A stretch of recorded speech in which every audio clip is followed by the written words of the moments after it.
नमस्कार दोस्तों, स्वागत है आपका यूजीसी नेट इनसाइट की यूट्यूब चैनल पे।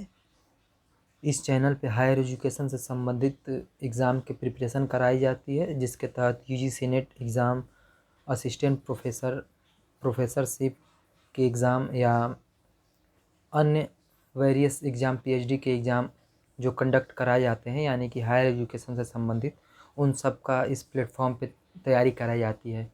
अगर बात करें एक स्पेसिफिक सब्जेक्ट की, तो हिस्ट्री सब्जेक्ट के तहत आपको यहाँ पे डिटेल एनालिसिस किया जाता है। और इस क्रम में हम प्रीवियस ईयर क्वेश्चन पेपर की तैयारी कर रहे हैं जो यूजीसी नेट एग्ज़ाम में पूछे गए हैं। तो इसकी शुरुआत हमने 2018 से की है, जिसके अंतर्गत हमने जून 2018 में पूछे गए प्रश्नों का विस्तृत अध्ययन किया है। और जून 2018 के जो एग्ज़ाम हुए थे, उनके जो 100 क्वेश्चन पूछे जाते हैं, उनका विस्तृत क्रम में, यानी कि 4 पार्ट में हमने अध्ययन किया है। और जिसके तहत कि हमने एक सेगमेंट में, यानी एक वीडियो में हमने 25 क्वेश्चन लेकर डिस्कशन किया है। और उसी तरह ही हम इस दूसरे वीडियो में हिस्ट्री के क्वेश्चन का जो 51 से लेकर के और 150 तक पूछे गए हैं, यानी कि 100 क्वेश्चन, उनका हम 25-25 के ग्रुप में डिस्कशन करेंगे। और 25 क्वेश्चन डिस्कशन करने का मतलब कि उसके साथ बहुत सारे क्वेश्चन जो उसका जब हम विस्तृत व्याख्या करेंगे तो उसके साथ अपने आप ही जुड़ जाएंगे। तो इस प्रकार की आपकी एक होलिस्टिक अप्रोच में तैयारी हो जाएगी, जो यूजीसी नेट एग्ज़ाम के साथ साथ अदर एग्ज़ाम जो हायर एजुकेशन कराते हैं, हायर एजुकेशन के लिए कराई जाती है, उन सब के लिए बहुत ही आपको फ़ायदेमंद रहेगा।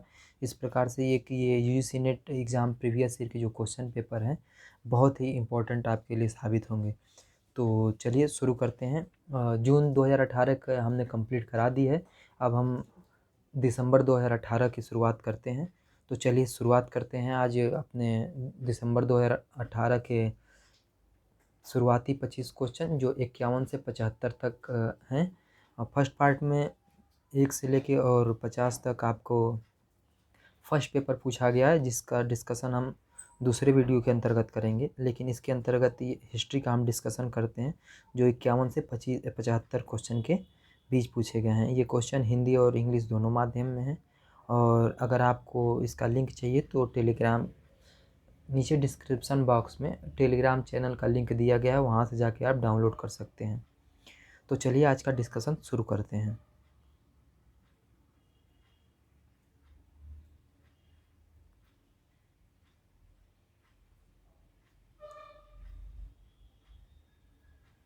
ये यहाँ पे ख़त्म हो गया और यहाँ से शुरू होता है सेकेंड पेपर, यानी कि हिस्ट्री का। तो अगर बात करें क्वेश्चन नंबर 51, यानी कि 51 क्वेश्चन नंबर, इसका हिंदी और इंग्लिश में दोनों दिया गया है। अगर आप इंग्लिश से हैं तो उसको आप इंग्लिश में देख सकते हैं और डिटेल एनालिसिस हमसे सुन सकते हैं। वीडियो आपको हिंदी माध्यम में बताई जाएगी। तो बात करें क्वेश्चन नंबर 51 की, तो निम्नलिखित में से किन मध्य पाषाणकालिक स्थलों से अच्छी खासी लंबाई वाले अस्थि पंजरों से युक्त समाधान निकले हैं? ऑप्शन 1 है आदमगढ़, दूसरा है भीमबेटका, तीसरा है महादहा और तीसरा है सराय नहर राय। और इसके लिए आपको कूट दिए गए हैं। पहला कूट है कि 1 और 2 सही है, दूसरा है पहला और तीसरा सही है, तीसरा है दूसरा और तीसरा सही है, और जो डी है यानी कि चौथा है, इसमें तीसरा और चौथा कथन सत्य है। तो आप यहाँ से एक बार देख लीजिए और आप स्वयं मिलान करिए, फिर हम आपको डिटेल एनालिसिस बताते हैं, जिससे एक आपको भी क्वेश्चन सॉल्व करने का अभ्यास हो जाएगा और आपको व्याख्या भी मिल जाएगी। तो इसके सही उत्तर की बात करें तो ऑप्शन नंबर जो डी है, फोर्थ, यानी कि थर्ड और फोर्थ, ये सही है, यानी महादहा और सराय नहर राय। और इसकी अगर डिटेल आपको एनालिसिस करें तो महादहा और सराय नहर राय जो है मध्य पाषाणकालिक स्थल है। और ये भारत के मध्य पाषाणकाल के विषय में जानकारी सर्वप्रथम जो है 1867 यानी 1867 में CL कार्लाइल द्वारा विंध्य क्षेत्र से माइक्रोलिथिक जो उपकरण हैं उनकी खोज से हुई। उत्तर प्रदेश में ये जो दोनों क्षेत्र हैं प्रतापगढ़ ज़िले से संबंधित हैं। और यहाँ इसके अलावा एक दमदमा नामक स्थल की खोज जी.आर. शर्मा ने की। और सराय नहर से अन्य उपकरणों के अलावा 14 समाधान तथा गर्त चूल्हे प्राप्त हुए हैं। किसी भी समाधान में स्त्री पुरुष को किसी किसी समाधान में स्त्री पुरुष को साथ साथ दफनाया गया है, और साथ साथ दफनाने वाले का साक्ष्य जो है महादहा से मिला है। यानी कि इस प्रकार से महादहा, सराय नहर राय और दमदमा 3 क्षेत्र जो हैं वो प्रतापगढ़ से संबंधित हैं, और इनकी खोज जो है, इन क्षेत्रों की खोज जी.आर. शर्मा ने की। दूसरा पॉइंट नोट करिएगा। और तीसरा है आपके लिए कि यहाँ पे सराय नहर राय जो है, यहाँ से 14 समाधान तथा गर्त चूल्हे प्राप्त हुए हैं। और साथ ही बात करें समाधान में स्त्री पुरुष को साथ साथ दफनाए जाने का साक्ष्य जो है मदहादा से मिला हुआ है। तो इस प्रकार से क्वेश्चन 1 नंबर का आपको डिटेल एनालिसिस मिल गया। बढ़ते हैं अगले क्वेश्चन की तरफ। क्वेश्चन नंबर 52, निम्नलिखित में से किस हड़प्पीय स्थल से ऊँट की अस्थियां मिली हैं?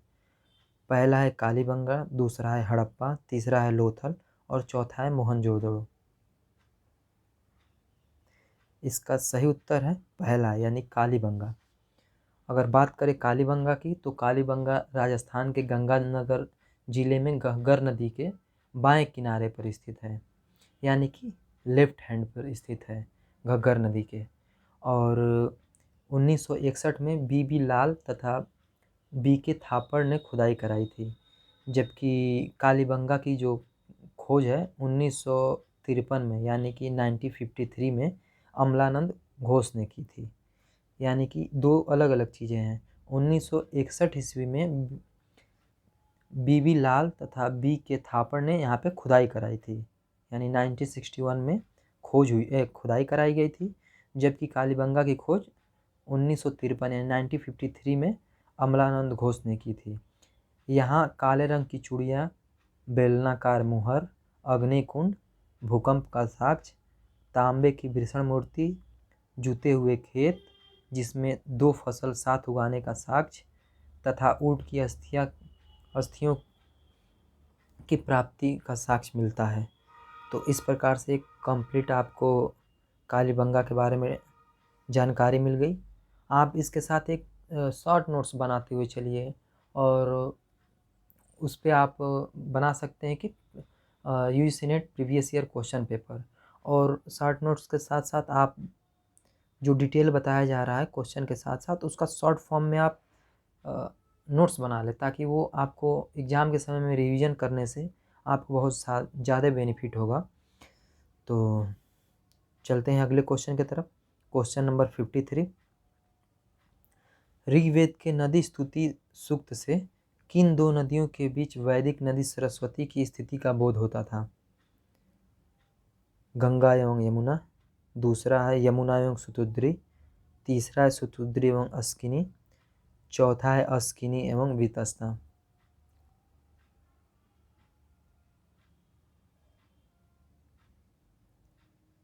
इसका सही उत्तर है यमुना एवं सतुद्री। अगर हम बात करें इसकी व्याख्या की, तो वैदिक संहिताओं में कुल 31 नदियों का उल्लेख है। ऋग्वेद में ही 35 नदियों का उल्लेख किया गया है। ऋग्वेद के नदी सूक्त में 21 नदियों का उल्लेख है, जिनमें सिंधु नदी का सर्वाधिक उल्लेख है। परंतु ऋग्वैदिक आर्यों ने यमुना और सतुद्री, जिसको सतलज नदी कहा जाता है, के बीच स्थित सरस्वती नदी सर्वाधिक पवित्र नदी मानी जाती थी। सरस्वती नदी को नदीतमा यानी नदियों में प्रमुख कहा गया है। इस प्रकार से इससे संबंधित आपको व्याख्या मिल गई है, और इसको आप नोट डाउन करते चलिएगा, जो कि इम्पोर्टेंट है। जैसे कि वैदिक संहिताओं में 31 नदियों का उल्लेख है, और ऋग्वेद में ही अकेले जो है 25 नदियों का उल्लेख है, जबकि ऋग्वेद के नदी सूक्त में 21 नदियों का उल्लेख है। ये इम्पोर्टेंट पॉइंट है, इसको आप नोट डाउन कर लीजिएगा।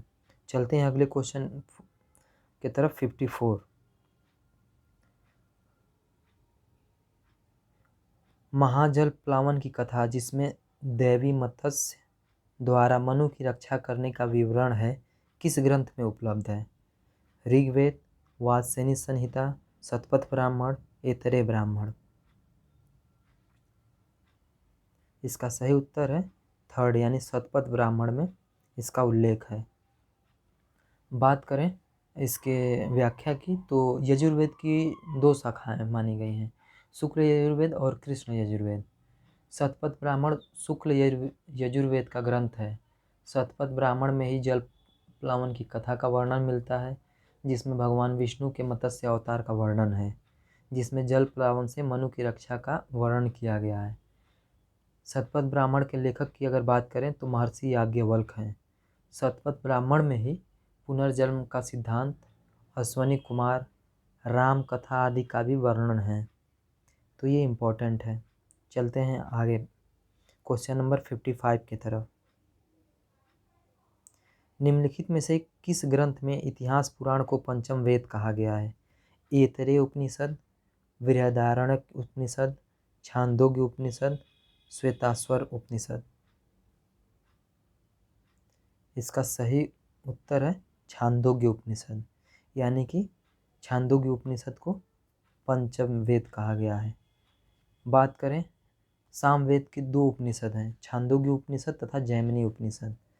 छांदोग्य उपनिषद में देवकी पुत्र कृष्ण का सर्वप्रथम उल्लेख है और इसमें प्रथम 3 आश्रमों तथा ब्रह्मा यानी कि जो 3 आश्रम थे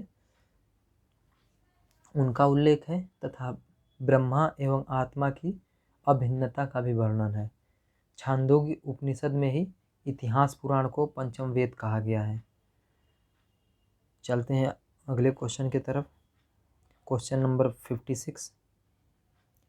याज्ञवल्क्य एवं मैत्रेयी का दार्शनिक संवाद किस उपनिषद में वर्णित है?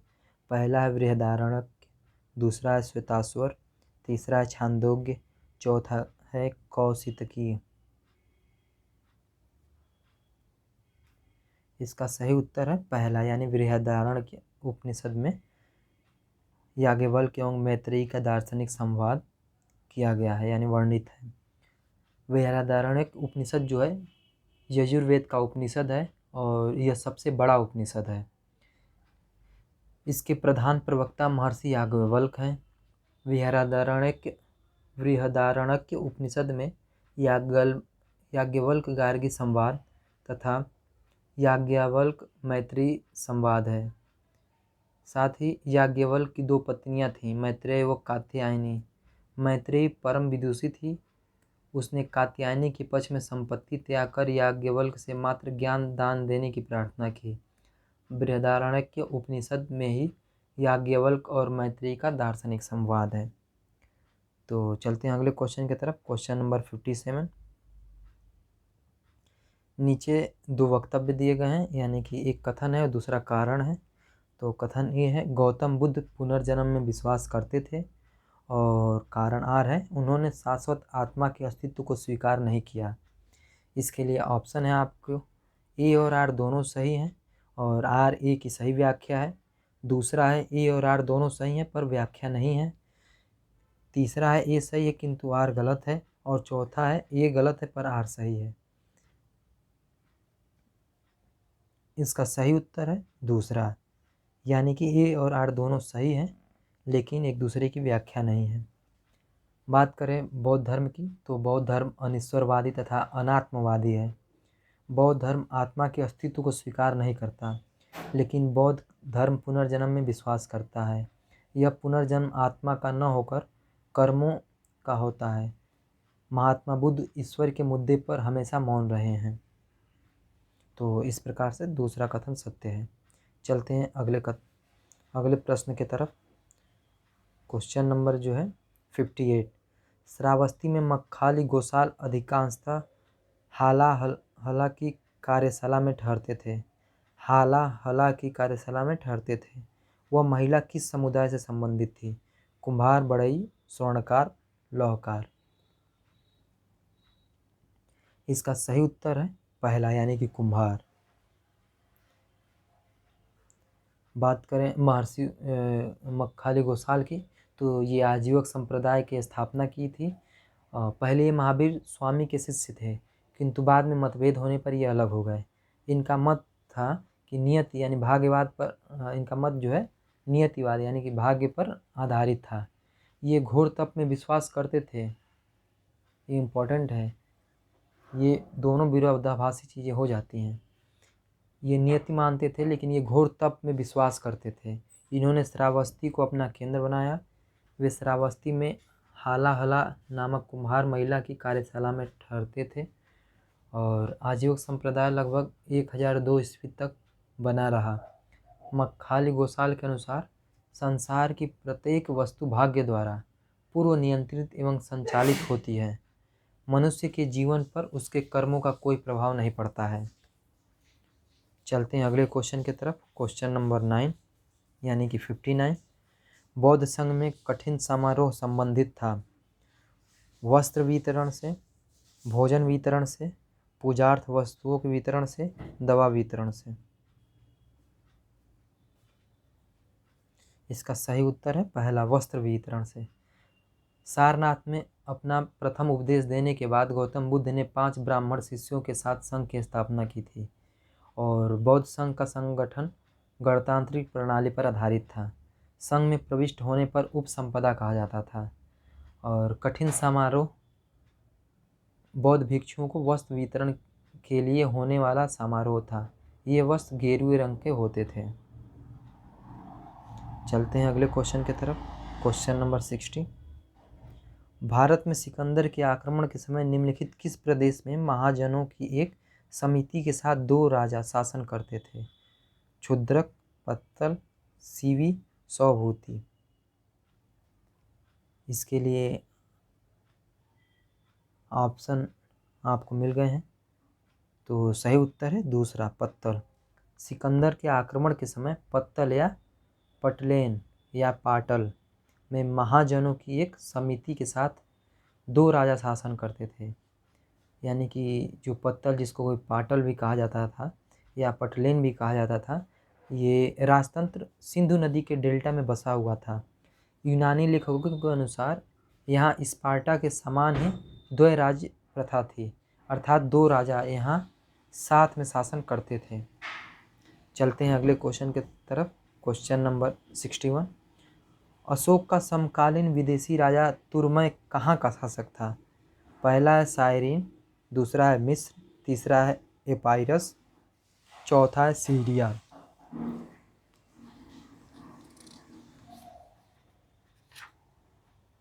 इसका सही उत्तर है दूसरा, मिस्र। अशोक जो है अपने 13वें शिलालेख में कलिंग युद्ध और 5वें सीमांत यूनानी राजाओं के नाम दिए हैं।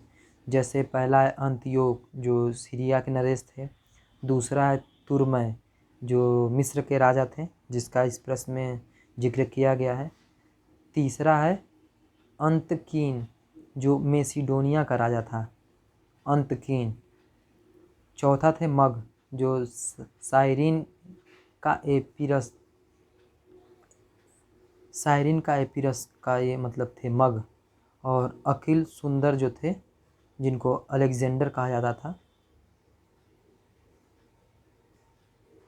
वो उनका जिक्र किया गया है। अतः तुर्मय जो थे वो मिस्र के राजा थे। चलते हैं अगले क्वेश्चन की तरफ। Question number 62। एक कुषाण देवकुल जहाँ राजघराने के व्यक्तियों की मूर्तियाँ रखी जाती थी कहाँ मिला है? अहिछत्र, चंबा, माट, शहबाजगढ़ी। इसका सही उत्तर है तीसरा यानी कि माट। मथुरा के पास माट नामक स्थान से कुषाण देवकुल मिला है। माट नामक स्थान से सिंहासन पर विराजमान एक विशाल मूर्ति मिली है। इस मूर्ति पर एक लेख खुदा है जिससे पता चलता है कि कुषाण साम्राज्य मथुरा तक फैला हुआ था। चलते हैं अगले क्वेश्चन की तरफ। Question number 63। Periplus of the Erythraean Sea में उल्लिखित दक्षिण पथ के अंतर्देशीय बाजारों में प्रतिनिधि निम्नलिखित में से कौन से हैं? पहला है अमरावती एवं नागार्जुन कोंड, दूसरा है कल्याणी एवं कन्हेरी, तीसरा है नासिक एवं जुन्नर, चौथा है प्रतिष्ठान एवं तगर। इसका सही उत्तर है फोर्थ यानी कि प्रतिष्ठान एवं तगर का Periplus of the Erythraean Sea में उल्लिखित दक्षिण पथ के अंतर्देशीय बाजारों के प्रतिनिधि के रूप में जिक्र किया गया है।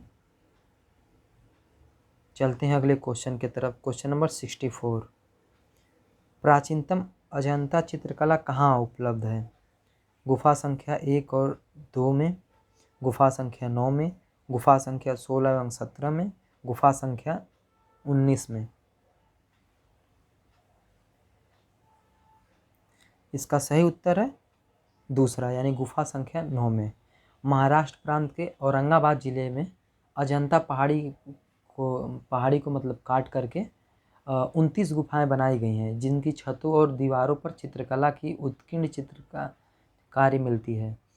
अजंता में अब 29 में से केवल 6 गुफाओं में चित्र उपलब्ध हैं, शेष जो है वो नष्ट हो गए हैं। गुफा संख्या 9, 10, 16, 17 यानी कि 9, 10, 16 और 17 तथा 1 और 2 में ही चित्र उपलब्ध हैं। शेष गुफाओं के जो चित्र हैं वो नष्ट हो गए हैं। 9वीं तथा 10वीं गुफाओं के जो चित्र हैं सर्वप्राचीन हैं, और जिसका समय जो है ईसा पूर्व प्रथम शती में मिलता है। चलते हैं अगले क्वेश्चन की तरफ। क्वेश्चन नंबर 65, एक तरफ इसमें बताना है कौन सा सही सुमेलित नहीं है। एक तरफ गुप्तकालीन दक्षिण पथ के शासक दिए गए हैं और उनके राज्य हैं, और इसमें से बताना है कि आपको कौन सा इसमें सुमेलित नहीं है। पहला है जो दमन, जिसको एरंडपल से सुमेलित किया गया है। दूसरा है हस्तिवर्मन, जिसको वेंगी से सुमेलित किया गया है। तीसरा है मंटराज, जिसको पालक्य से सम्मिलित किया गया है। चौथा है नीलराज, जिसे अवमुक्त से सम्मिलित किया गया है। और आपको बताना है कि इनमें से कौन सा सुमेलित नहीं है। इसका सही उत्तर है तीसरा, यानी मंटराज जो पालक्य से है वो संबंधित नहीं है। अगर बात करें दक्षिणापथ के शासकों में, जो मंटराज है कौराल का शासक था, जबकि पालक्य का शासक उग्रसेन था। तो जो मंटराज थे वो कौराल्य के थे, और जो पालक जो था वो वहाँ का शासक उग्रसेन था। इसका जो है समुद्रगुप्त की प्रयाग प्रशस्ति में दक्षिण पथ के 12 राज्यों तथा उनके शासकों के नाम दिए गए हैं। इन राज्यों को समुद्रगुप्त ने पहले जीता, फिर उन्हें स्वतंत्र कर दिया। तो जो तीसरा कथन है वो गलत है। चलते हैं अगले क्वेश्चन की तरफ। क्वेश्चन नंबर 66, कुमारगुप्त के समय के एक लेख में मालव संवत के वर्ष 493 का उल्लेख मिलता है। निम्नलिखित में इसका समकक्ष वर्ष कौन सा है? 415 ईस्वी पहला, दूसरा है 436 ईस्वी, तीसरा है 550 ईस्वी और चौथा है 571 ईस्वी। इसका सही उत्तर है दूसरा, यानी 436 ईस्वी। अगर बात करें विक्रम संवत की जो तिथि है ईसा पूर्व 57 है, यानी कि 57 है। जैन ग्रंथ जो है इसे मालवा के शासक विक्रमादित्य से संबंधित करते हैं, अतः इसे मालव संवत भी कहते हैं। अतः मालव संवत 493 यानी कि 493 को हम यदि ईस्वी सन में परिवर्तित करेंगे तो 493 माइनस 57 इज इक्वल 436 होगा, ईस्वी होगा। अतः जो विकल्प 2 है वो सत्य होगा। चलते हैं अगले क्वेश्चन की तरफ।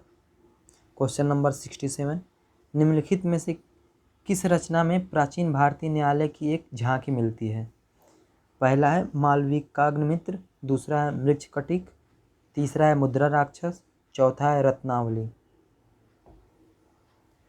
इसका सही उत्तर है दूसरा, मृच्छकटिक, जिसमें प्राचीन भारतीय न्यायालय की एक झांकी मिलती है। और बात करें मृच्छकटिक की रचना की तो शूद्रक ने की थी, और शूद्रक जो थे गुप्त काल की विभूति थे। यह नाटक जो है 10 अंकों का है, जिसमें चारुदत्त नामक निर्धर्म ब्राह्मण तथा उज्जैनी की प्रसिद्ध गणिका बसंत सेना की कहानी का वर्णन किया गया है। इस नाटक की शैली का सरस तथा वर्णन विस्तृत है। नाटक में चारुदत्त और वसंत सेना के जीवन के तमाम उतार चढ़ाव का वर्णन किया गया है। इसमें जो चारुदत्त है को राजा के दरबार में बुलाया जाता है, और इस ग्रंथ में प्राचीन भारतीय न्यायालय की जो झांकी का सजीव वर्णन किया गया। इस नाटक में राजा जो है राजा, ब्राह्मण, जुआरी, व्यापारी, वेश्या, चोर, धूर्त, घूसखोर आदि सभी जो है सामाजिक वर्णों का उल्लेख किया गया है। चलते हैं अगले क्वेश्चन की तरफ। क्वेश्चन नंबर 58, निम्नलिखित शासकों और उनकी उपाधियों के युग्मों में कौन सा युग्म सही सुमेलित नहीं है। तो एक तरफ शासक दिए गए हैं, दूसरी तरफ उनकी उपाधियाँ दी गई हैं। तो पहला है बुद्धगुप्त को परम दैवत से सुमेलित किया गया है। दूसरा है कुमारगुप्त जिसे परम भागवत से सुमेलित किया गया है। तीसरा है परम प्रवरसेन द्वितीय जिसे परम माहेश्वर से संबंधित किया गया है। और चौथा है हर्ष जिसे परम सौगात से संबंधित किया गया है। इसका सही उत्तर है चौथा, यानी हर्ष को जो परम सौगात से सुमेलित किया गया है यह गलत है। अगर बात करें पुष्पभूति जो वंश के सम्राट हर्षवर्धन है, जिनका कार्यकाल 606 से लेकर 647 ईस्वी तक था, उनकी उपाधि शीलादित्य की थी, न कि परम सौगात की। जबकि जो परम सौगात की उपाधि थी पाल शासकों में धर्मपाल देवपाल ने धारण की थी। तो इस प्रकार से चौथा जो ऑप्शन है वो गलत है, बाकी उपरोक्त जो तीनों हैं वो सही हैं। चलते हैं अगले क्वेश्चन की तरफ। क्वेश्चन नंबर 59, निम्नलिखित में से कौन सा युग्म सही सुमेलित नहीं है। तो आपको एक बार फिर से बताना है कि इनमें से कौन सा कथन गलत है। पहला है लक्ष्मणपुर मंदिर जो सिरपुर है, महाशिवगुप्त बालार्जुन से संबंधित है। दूसरा है मेतुंगी मंदिर एहोल जो है वह रवि कीर्ति से संबंधित है। तीसरा जो है मल्लिकार्जुन मंदिर जो पदक्कल है वो त्रैलोक के महादेवी से संबंधित है। चौथा जो है बैकुंठ पेरुमल मंदिर जो कांची में है वो नंदीवर्मन द्वितीय से संबंधित है। तो आपको बताना है कि इनमें से कौन सा सही सुमेलित नहीं है। इसका सही उत्तर है पहला, यानी कि जो सिरपुर का लक्ष्मण मंदिर जो है महासमुंद जिले यानी कि छत्तीसगढ़ जिले में अवस्थित है और यह ईंटों से निर्मित मंदिर है। यह मंदिर जो है कौशल प्रदेश के राजा हर्षगुप्त की स्मृति में उनकी रानी वासटा देवी यानी कि हर्षगुप्त की स्मृति में वासटा देवी ने 635 से 640 ईस्वी में बनवाया था। इसका जो उल्लेख है वेनसांग ने भी अपने यात्रा वृत्तांत में किया गया है और यह भव्य मंदिर जो है भगवान विष्णु को समर्पित है और भगवान जो विष्णु है यहाँ शेषशायी रूप में विद्यमान है। तो इस प्रकार से पहला जो है वो गलत है, बाकी तीनों कथन नीचे के हैं, जो दूसरा तीसरा और चौथा वो सही हैं। चलते हैं अगले क्वेश्चन की तरफ। क्वेश्चन नंबर 70, उत्तर भारत में निम्नलिखित मंदिरों में किसका शिखर द्रविड़ शैली का है। पहला है उड़ीसा का ब्रह्मेश्वर मंदिर, दूसरा है वाराणसी का कर्मदेश्वर मंदिर, तीसरा है खजुराहो का पार्श्वनाथ मंदिर, चौथा है ग्वालियर का तेली मंदिर। इसका सही उत्तर है फोर्थ। दक्षिण भारत के किसी तेलंगाना ब्राह्मण ने ग्वालियर की यात्रा की थी और दक्षिण की द्रविड़ शैली में तेली मंदिर का निर्माण कराया था। यही कारण है कि उत्तर भारत में अवस्थित होते हुए भी ग्वालियर का जो तेली मंदिर है दक्षिण भारत की द्रविड़ शैली में निर्मित है और इसका शिखर जो है द्रविड़ शैली में है। तो चलते हैं अगले क्वेश्चन की तरफ। क्वेश्चन नंबर 71, जो उड़ीसा बात करें अगले क्वेश्चन की, तो क्वेश्चन नंबर 71, उड़ीसा के निम्नलिखित मंदिरों में किसका देउल पंचरथ है। पहला है लिंगराज, दूसरा है मुक्तेश्वर, तीसरा है राजा रानी, चौथा है परशुरामेश्वर की। तो इसके लिए आपको कोड दिया गया है, यानी कि पहला है कि केवल एक सही है, दूसरा है केवल फोर्थ सही है, तीसरा है कि तीसरा एवं चौथा सही है और चौथा है जो कि पहला दूसरा और तीसरा सही है। आप एक बार फिर से देख सकते हैं, ऑप्शन देख लें और ये विकल्प देख लें।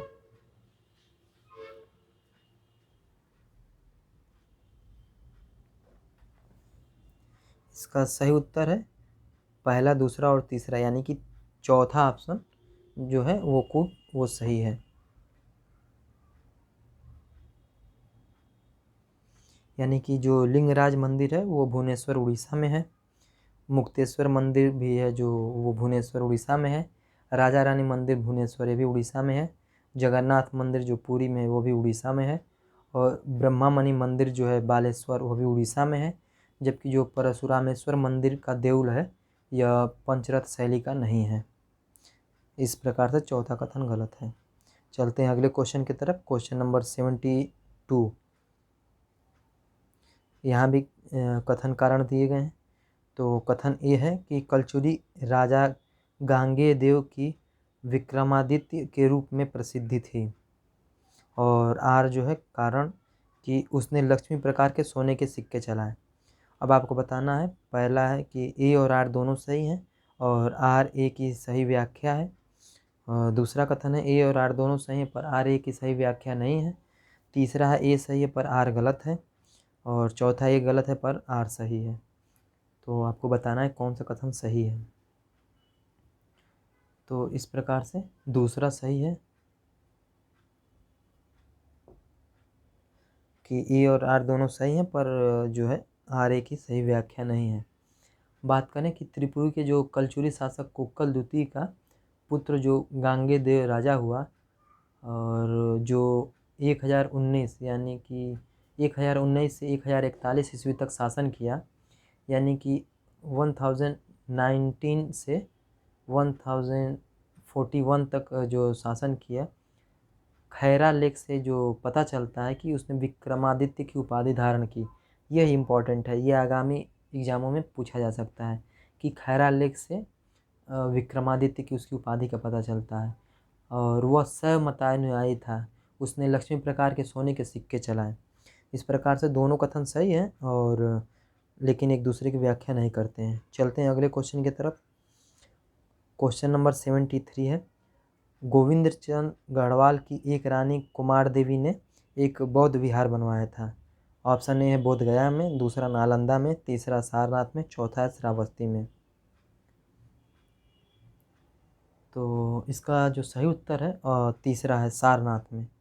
गढ़वाल वंश का जो शासक था गोविंद चंद, जो 1114 ईस्वी से 1115 ईस्वी में शासन किया था, अपने वंश का सर्वाधिक जो है शक्तिशाली शासक था।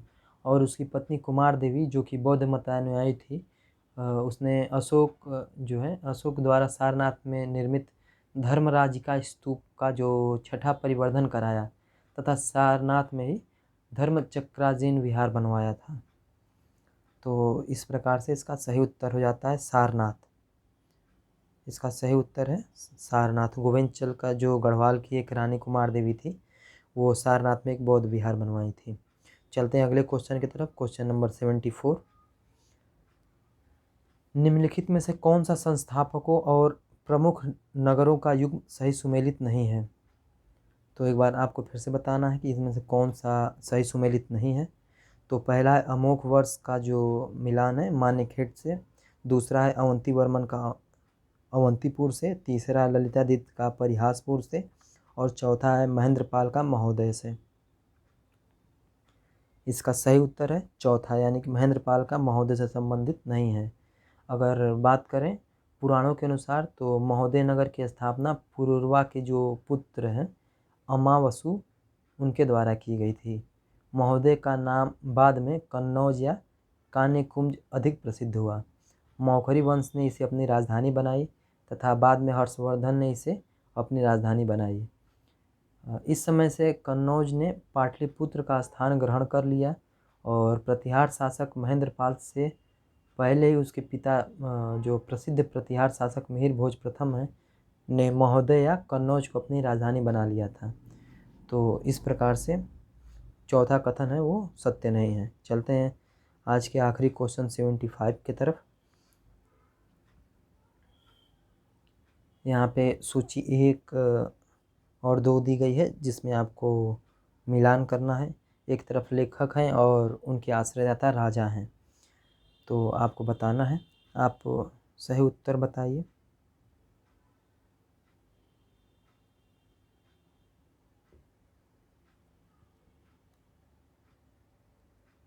इसका सही उत्तर पहला ही है, यानी कि जो हेमचंद्र लेखक हैं उनके आश्रयदाता राजा कुमारपाल हैं, यानी कि पहला का दूसरा। और जो जयदेव हैं उनका लक्ष्मण सेन है, यानी कि बी का थर्ड। और जो सी क्षेमेंद्र हैं उनका अनंत हैं और जो डी है राजशेखर, उनको महेंद्रपाल। तो इस प्रकार से आज हमने 51 से 75 क्वेश्चन, यानी कि ये संपूर्ण पेपर है जिसमें 1 से लेकर के 150 क्वेश्चन पूछे गए हैं। इसमें फर्स्ट 50 क्वेश्चन जो हैं यूजीसी नेट के पहले पेपर को दिया गया है, जबकि 51 से 150 तक दूसरे पार्ट यानी कि हिस्ट्री के जो 100 क्वेश्चन पूछे जाते हैं वो पूछा गया है। तो आज हमने 51 से लेकर के 75 जो हिस्ट्री के क्वेश्चन हैं और हिस्ट्री के जो प्रीवियस ईयर क्वेश्चन पूछे गए हैं उनकी व्याख्या हमने कर दी है। तो इस प्रकार से जो दिसंबर यूजीसी नेट 2018 में संपन्न हुआ था उसका हमने पहला पार्ट का वीडियो डिटेल एनालिसिस के साथ बना दिया है। वीडियो कैसा लगा आप हमें कमेंट बॉक्स में ज़रूर बताइएगा, और साथ ही आपके कुछ सुझाव हों वो भी कमेंट बॉक्स में ज़रूर बताइएगा। वीडियो कैसा लगा, तो अगर अच्छा लगा तो लाइक करिए और चैनल को सब्सक्राइब करिए। और इस चैनल पे आपको तमाम तरह की जो न्यूज़ अपडेट होती हैं वो भी की जाती हैं, और हिस्ट्री सब्जेक्ट की एक विस्तृत क्लासेस चलाई जाती हैं। और इसके अलावा जो प्रीवियस ईयर क्वेश्चन पूछे गए हैं एग्ज़ामों में उनकी शुरुआत की गई है। जो यूजीसी नेट 2018 से हमने शुरुआत की है, जो जून में हुआ था उसको हमने डिस्कशन कर लिया है, और ये दिसंबर टर्म में जो एग्ज़ाम हुआ था उसका पहला वीडियो है। तो इस प्रकार से हम इसको 4 पार्ट में डिवाइड करके करेंगे ताकि वीडियो ज़्यादा बड़ा और जटिल ना हो। तो छोटा वीडियो रहेगा तो आपको देखने में आसानी होगी, साथ ही आप नोट्स भी बना सकते हैं। तो ऐसे देखते रहिए, और अभी आपका यूजीसी नेट एग्ज़ाम होने में समय है, तो इसके लिए आपको पहले से प्रिपेयर करने के लिए ये क्वेश्चन बहुत ही इम्पोर्टेंट भूमिका निभाएंगे। और इस समय थोड़ा सा क्वेश्चन का लेवल बढ़ गया है, तो जो डिस्कशन हो रहा है डिटेल में इनमें से आपको क्वेश्चन ज़रूर देखने को मिल जाएगा। लेकिन हाँ, ये जो छोटे छोटे क्वेश्चन जो वन लाइनर क्वेश्चन बन रहे हैं वो अन्य एग्ज़ामों में, जैसे कि आप कहीं पीएचडी का एंट्रेंस दे रहे हैं वहाँ पे, या अदर वनडे एग्ज़ामों में जैसे कि पीजीटी के एग्ज़ाम होते हैं, या गवर्नमेंट डिग्री कॉलेज के एग्ज़ाम होते हैं, या अशासकीय कॉलेजों के एग्ज़ाम होते हैं, उनमें ये क्वेश्चन आपको देखने को मिल जाएंगे। सीधे फ्लैट क्वेश्चन है, या आपको जो जीआईसी के एग्ज़ाम कंडक्ट कराए जाते हैं उनमें भी आपको देखने को मिलेंगे। तो इस प्रकार से प्रीवियस ईयर क्वेश्चन पेपर देखना बहुत ही महत्वपूर्ण है, और आगामी एग्ज़ामों को आपको लक्ष्य तक प्राप्ति तक पहुंचाने के लिए बहुत ही महत्वपूर्ण भूमिका निभाएंगे। तो इस प्रकार से आज हमने हिस्ट्री के फर्स्ट पार्ट जो यूजीसी नेट दिसंबर का है, फर्स्ट पार्ट का हमने वीडियो कंप्लीट कर लिया है, और आप हमसे जुड़े इसके लिए बहुत बहुत धन्यवाद आपका। और वीडियो अगर आपको पसंद आई हो तो लाइक और चैनल को सब्सक्राइब ज़रूर करें। वीडियो आपको देखने के लिए बहुत बहुत धन्यवाद। आपका दिन शुभ हो।